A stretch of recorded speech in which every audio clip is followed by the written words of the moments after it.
As the second night of the Democratic National Convention kicks off, Democrats have mostly been unified in their messaging about Joe Biden. But it's former Ohio Governor Republican John Kasich and Vermont Senator Bernie Sanders who appear to hold somewhat differing views of who Joe Biden is and who he will be if elected president. I'm sure there are Republicans and independents who couldn't imagine crossing over to support a Democrat. They fear Joe may turn sharp left and leave them behind. I don't believe that, because I know the measure of the man. It's reasonable, faithful, respectful. And you know, no one pushes Joe around. What I will credit strongly the Biden campaign for is that Joe and I talked about this, and he and I agreed that we should have task forces dealing with some of the major issues facing this country, including the economy and health care, climate change, immigration, education, etc. If those task force proposals are implemented, you know what? Joe Biden will become the most progressive president since Franklin Delano Roosevelt. And that, at this moment, is what we need. For more, let's bring in Lynda Tran and Rick Wilson. Lynda is a CBS News political contributor and Democratic strategist, and Rick is the co-founder of the Lincoln Project, which commonly refers to itself as an anti-Trump Republican activist group. Welcome to you both. Lynda, let me start with you. Who do we believe there, Governor Kasich or Senator Sanders? Well, I don't think it has to be either or. I think Governor Kasich made a very strong case for why other patriotic members of the Republican Party who feel like they don't like the direction this country is going in should feel comfortable in voting for a Joe Biden, Kamala Harris ticket because of the history of public service that he's demonstrated to this country. On the other hand, Senator Sanders, I think, went to great lengths to discuss how he would be willing to work with folks across the ideological spectrum to make sure that we get this country back on track. And the case he was making was that his base should feel comfortable that Joe Biden shares their values in a way that will shift the way that this country is run, and that should make them feel better about who's at the helm and who's in the Oval Office. Well, Rick, I know the main goal of your organization is to get President Trump out of office. As a veteran of many political campaigns, how do you think Democrats should sell Joe Biden beyond being the anti-Trump?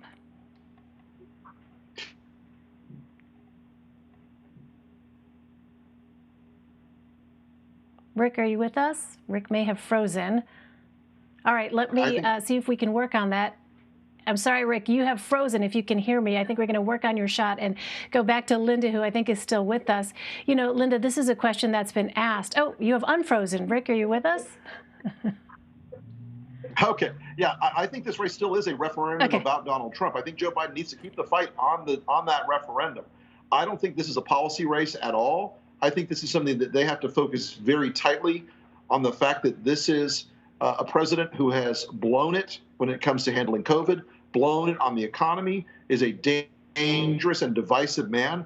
And they're going to have to keep that focus in this race rather than trying to argue about a wish list of policy questions in the Democratic Party that will let this become a choice race and an ideological race. I think the keeping the focus on Donald Trump is essential to Joe Biden's chances of victory.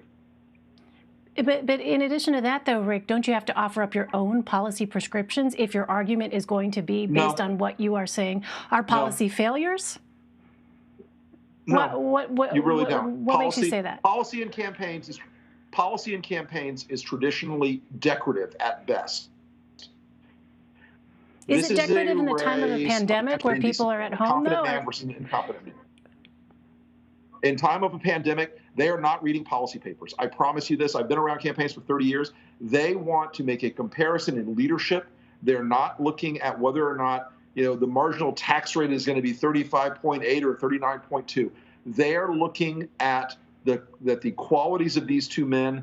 And because Donald Trump is such a personality-driven candidate, it is a referendum on his leadership and on his failures, full stop. Lynda, I'm curious to get your take on that, because it is a different landscape that we are looking at right now. Obviously, this convention, for instance, with the Democrats and the Republicans, not happening. Neither one of them is happening in the way that they've happened before. It just underscores this very different world that we're living in. So what do you make of Rick's assessment there? Do you think this is not really going to be a race about policy? And then also I have another one for you about just Joe Biden, the candidate, someone who himself was a senator, had many relationships in the Senate. If he's someone who is elected, will he be able to work, if it turns out it's a Republican-led Senate, will he be able to work with Republicans to actually get things done?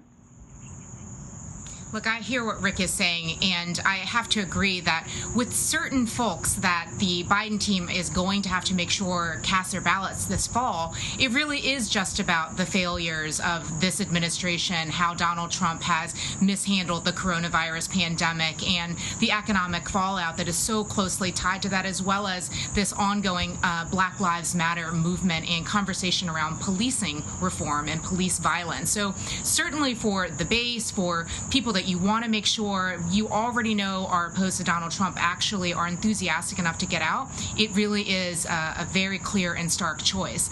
That said, I think in the midst of a pandemic, people are concerned about the same kind of core issues that they have been concerned about in previous cycles, but in a much more visceral way, in a much more day-to-day fashion. It's in their faces, whether or not they have access to health care, whether they can afford to pay the bills. It's in their faces whether or not they're going to have a roof over their heads over the coming weeks and months, much less over the next few years. And so I do think that people are yearning for the notion of something to vote for that speaks to the day-to-day concerns that they have, whether it's at the kitchen table or more broadly than that. So I think that's definitely something to take into account. And I think we're seeing the Democratic organizers of the convention this week lay out that story to share what it is that a Joe Biden-led country would look like.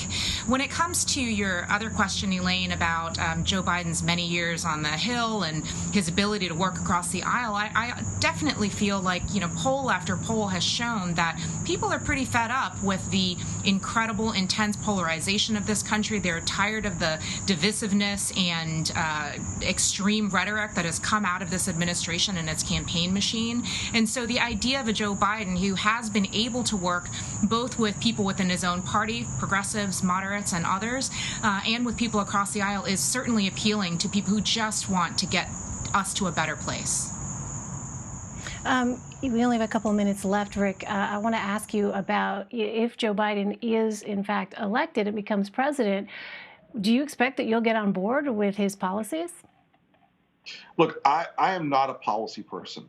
I am a political person. I believe that, like my colleagues and I in the Lincoln Project, that Donald Trump is an existential threat to the country.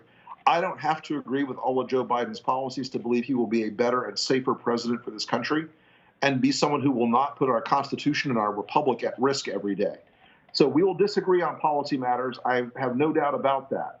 But we will agree on the bigger questions of the Constitution and fitness for office and moral character, and someone who's going to put this country before personal income or his ego. So I think, putting country before party is not always easy, but it's something we have to do. All right. Very quickly, I know I said that was the last question, but we've gotten Lynda's take on the convention. Rick, what do you think Democrats are missing, if anything, when you look at the lineup for this week as they head into these final days of the convention? Well, look, we're in a very weird spot on the conventions. We're in this post-COVID remote control convention environment. I don't think anyone really knows where we're headed yet on this. I think no one's really got a sense of what's really working. I think they did a good job the first night of making sure that COVID as a framing mechanism was front and center, and we'll see how the rest of the week goes. All right. With that, Lynda Tran and Rick Wilson, we are out of time. Thank you both very much. Thanks so much.